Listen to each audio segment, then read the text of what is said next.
L'incontro con Joel e Fran è il primo di una lunga serie di incontri, ce ne saranno 9 per 9 giorni della festa, in un paio di occasioni ce ne saranno 2 al giorno, in altre giornate ci sarà un salto. Sono particolarmente onorato di iniziare con loro e volevo dirvi che questo è un incontro un po' particolare, un po' diverso dagli altri, perché non è tanto sulla loro carriera o, come accadrà in altre occasioni, sul loro amore per il cinema o il cinema italiano, ma è sulla loro collaborazione. Su cosa significa lavorare quando si è una coppia anche nella vita, se uno è l'ispirazione dell'altro o viceversa. Quindi inevitabilmente vorrei fare una prima domanda a entrambi, che è: come vi siete conosciuti? Come è nata la vostra esperienza professionale e poi umana?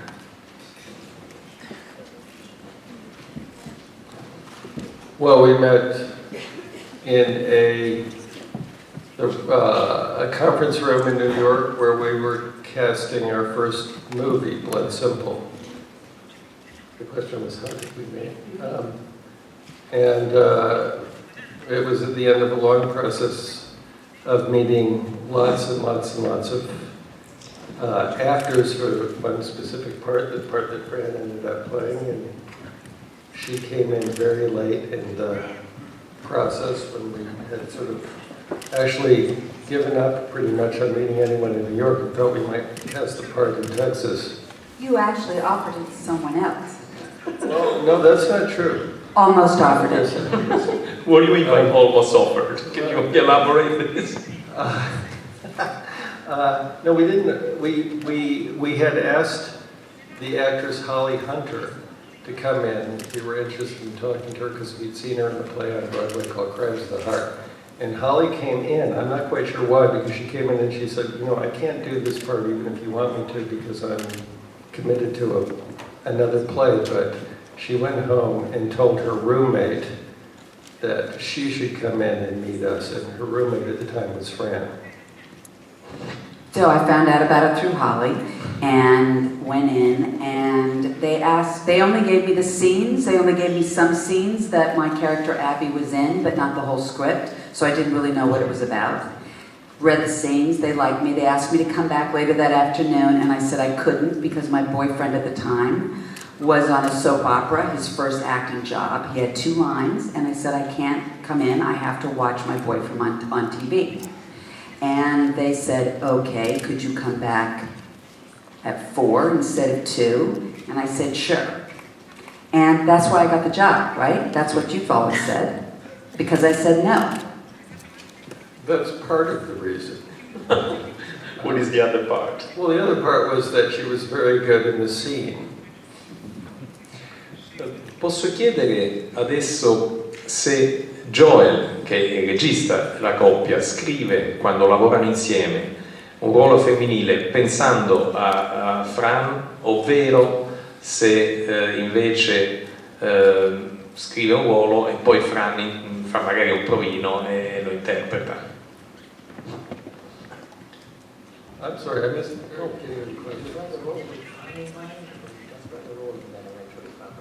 on the first movie? Well, you know, it's on the first movie, obviously we didn't know Fran, but every subsequent movie that we've done, that Fran has been in, was written with Fran in mind, with imagining Fran the part. You know, it's something we do, not just with Fran, but we've done with a number of other actors as well, but certainly all of the other subsequent parts that you did. We were thinking about you when we wrote the part. And hopefully they're thinking about me now. Ci sono delle domande dalla sala? Perché questo è il vostro momento, quindi prego. Ecco, prego.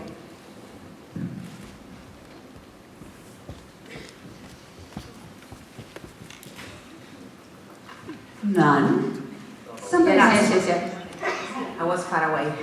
Chiara Ugolini, Repubblica.it. Visto che abbiamo parlato dell'inizio della vostra collaborazione, della vostra relazione, ero curiosa di sapere, siccome nelle vostre biografie, almeno su Wikipedia, si racconta di un periodo in cui voi avete convissuto insieme ad altri artisti, Holly Hunter che avete nominato, Sam Raimi, in una casa nel Bronx. Ero curiosa di sapere qualcosa di quel periodo, ovviamente anche dal punto di vista artistico. Yeah, it's become conflated. There's so many different stories about our younger lives together. And in fact, Joel just got it wrong because I wasn't roommates with Holly at the time. I was roommates with Vytautas Ruginis down the road, down the street, and who was best friends with Holly's boyfriend. So we got, yeah. Anyway, that house in Los Angeles, yeah, we lived with Sam Raimi, Joel, Ethan, and myself rented it together. Then at one point, Kathy Bates and her boyfriend Tony lived there. At one point, Sam's brother Ivan lived there. And then Holly lived there. It was a really good house. And recently, I have a friend, another actor friend, who went there for dinner one night. And his actor friend said, Joel and Ethan Coen used to live here. So it's continuing the tradition. But you know what? That just was because we were all poor and needed lots of roommates. It wasn't necessarily because we were all artists living together. Do you know what I mean? So you've done so many portrayals of marriages in your career, and I remember talking about hi over here, where? Over here, front, right, hi. Talking when you were promoting Olive Kitteridge, for example, you were talking about you had so much experience with marriages. You know, you've done really good marriages in Fargo, really bad marriages in Olive Kitteridge. I was wondering. Hey now, they had a really good marriage. Really good marriages in Olive Kitteridge. So I was wondering if you could both share what your secrets are to having a great marriage in real life. You said you had such a good marriage in real life. Well, you'd have to ask Fran. I don't make movies about marriages. That's Fran. No, but in real life, what your secret is to a happy marriage.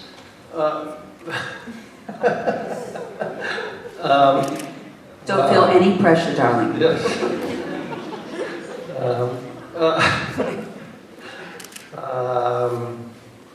I'm really going to have to take the Fifth Amendment on that. I'm sitting next to my wife.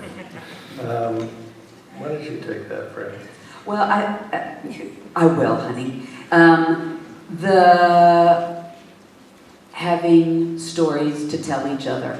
Not the same stories, that's really important. I think that one of the keys to our relationship over 32 years is that we've had really autonomous lives professionally, and so we come back together and have a lot to talk about. I think that the most consistent time that we've spent living in the same place and concentrating on the same thing was the last 21 years with our son. And he was the most exciting part of our marriage together, and now we're entering in a whole new place that's just as exciting. And he kind of prepared us for the next thing. We've had like three different decades of our marriage. There was the first 10 years where we worked together, worked separately, and then there was the last 20 where we raised our son, and now we're starting to work differently because our son is now away from home. So we're getting all these different, that's the great thing about being in a relationship that long. And that's what I loved about the storytelling of Olive Kitteridge, was seeing a whole arc, a long arc of a relationship. Domande? Prego.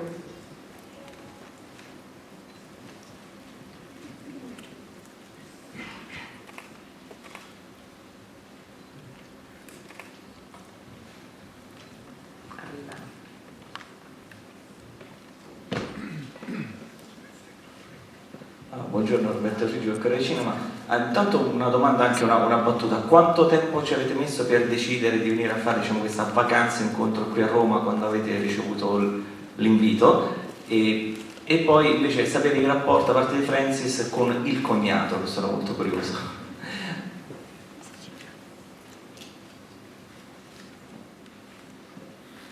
Well, it didn't take long at all.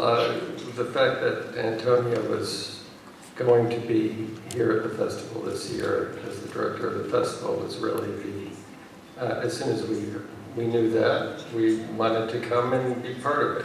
So that was a very, very easy decision. Because it's his birthday. soon. And we always Questo non lo dovevate dire. show up for the birthday. We love that. Thank you, Joel, and thank you, Fran. What was the other part? Oh, Ethan. Well, it's a really interesting relationship. I don't think it's not unlike most, sister-in-laws. But on the other hand, I met both of them at the same time. But I don't spend that much time with Ethan because Joel spends so much time with them. So I don't know him that well. I know him deeply as a brother-in-law, but they work together all day. Joel comes home and Ethan goes home to his family. So we usually see each other in places like this. We get together at film festivals and on holidays. And so it's kind of like any other normal relationship. When we're working together, it's pretty much like it was the first time. I think that they spoiled me for most working experiences in the fact that the collaboration that they have with everyone on a set is so specific and so much about filmmaking. And so my working relationship with Ethan is pretty much the same as it has been since Blood Simple. They do everything together, and you can always ask. They're not completely interchangeable, I know that for sure. But in terms of working together, whoever you find first can answer the question that you need answered. Prego, qui davanti.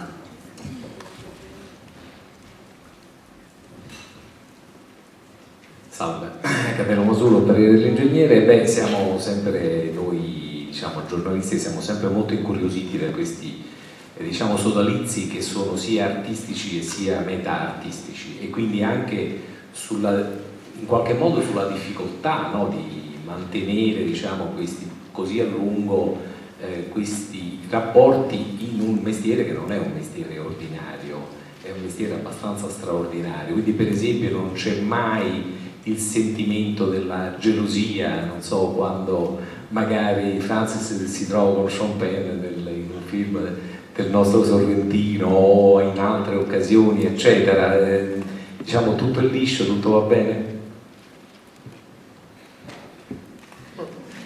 Well, it's an interesting question, but one I think that would occur. I don't know quite how to put this. This is a question that I think would occur more to people who don't actually practice the craft of making movies than those who do, because if you actually know what goes on in terms of the process of how these things get constructed, no, I'm not jealous.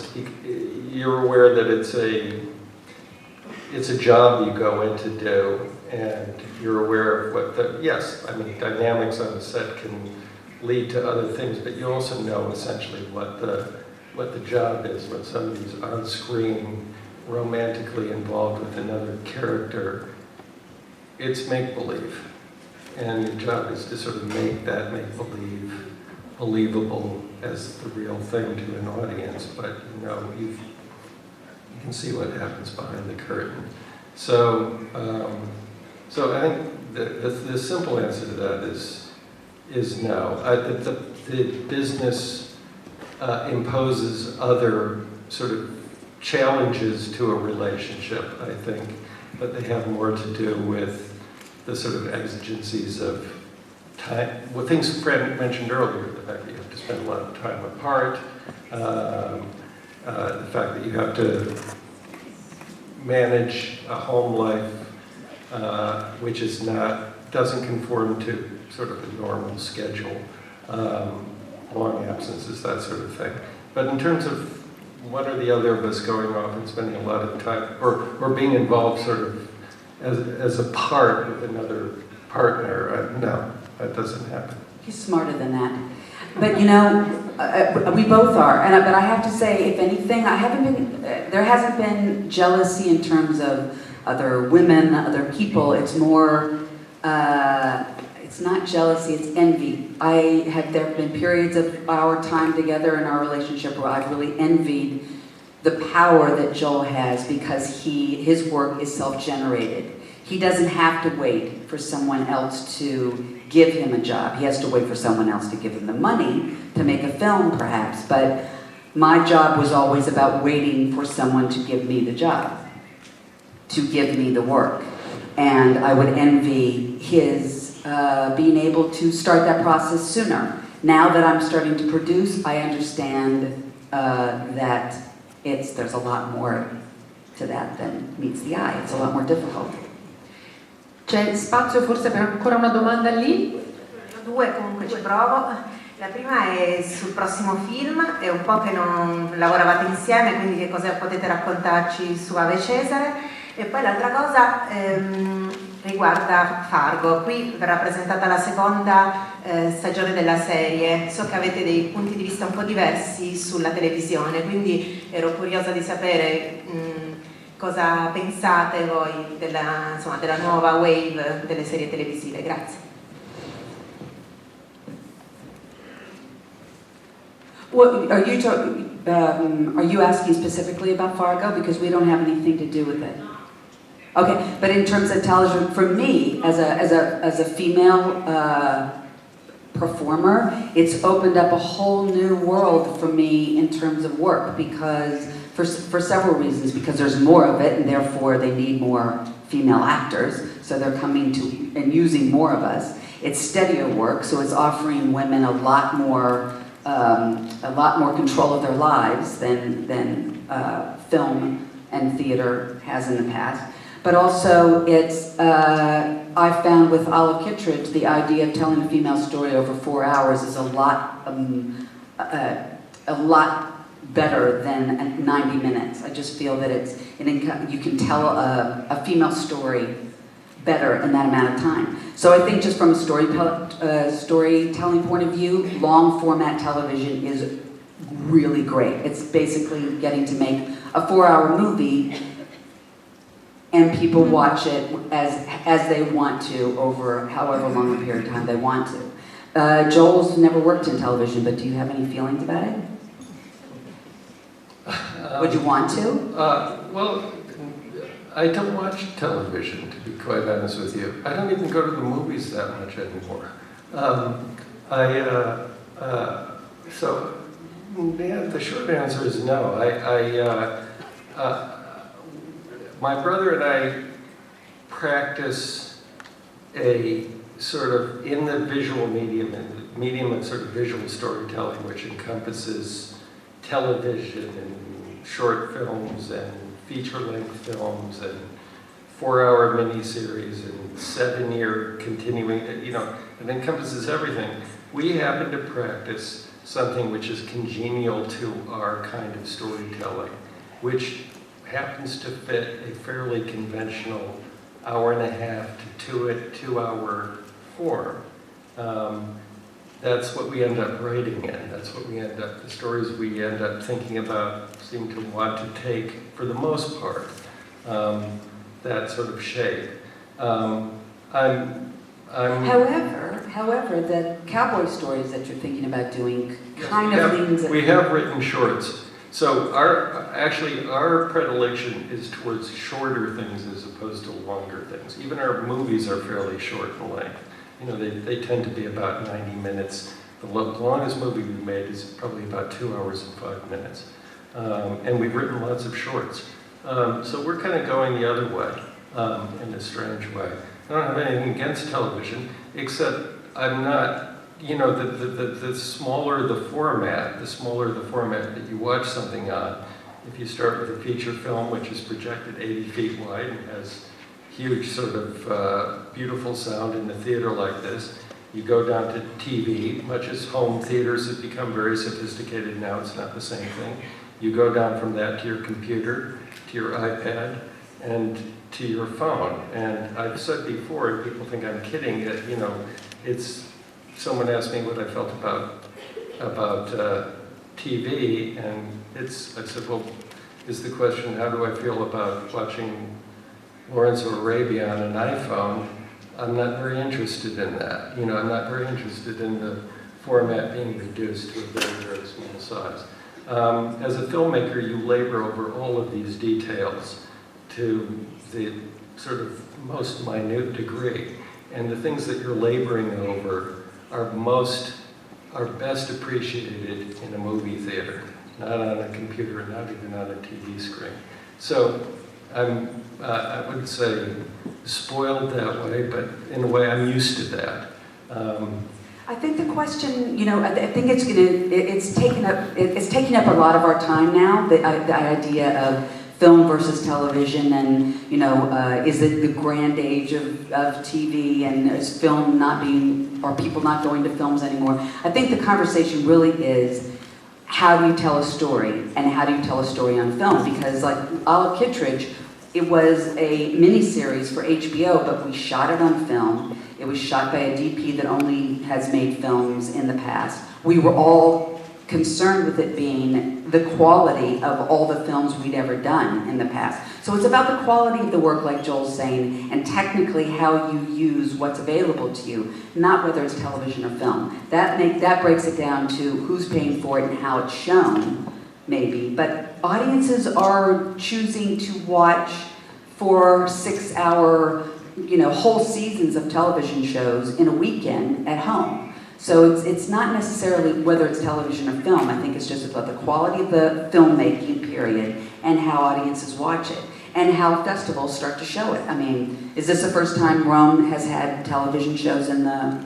Honestly, last year there were a couple of other...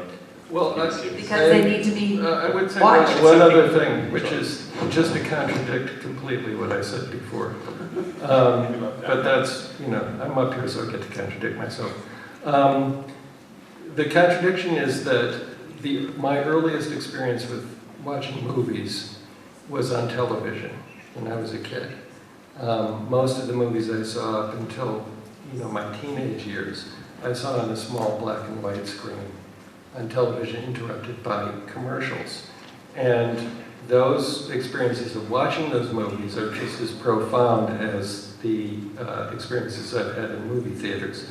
So in a way, you could make the argument that the format doesn't matter.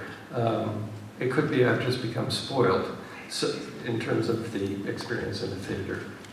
But okay, I'll let those two sort of contradictory statements stand on their own. If you can also say something about the new movie, she was asking something about Ave Cesare, what you can say about it. The new movie is coming out in February, and it's interestingly a movie about old technology and old forms of movie storytelling, because it's about a studio in Hollywood in 1951.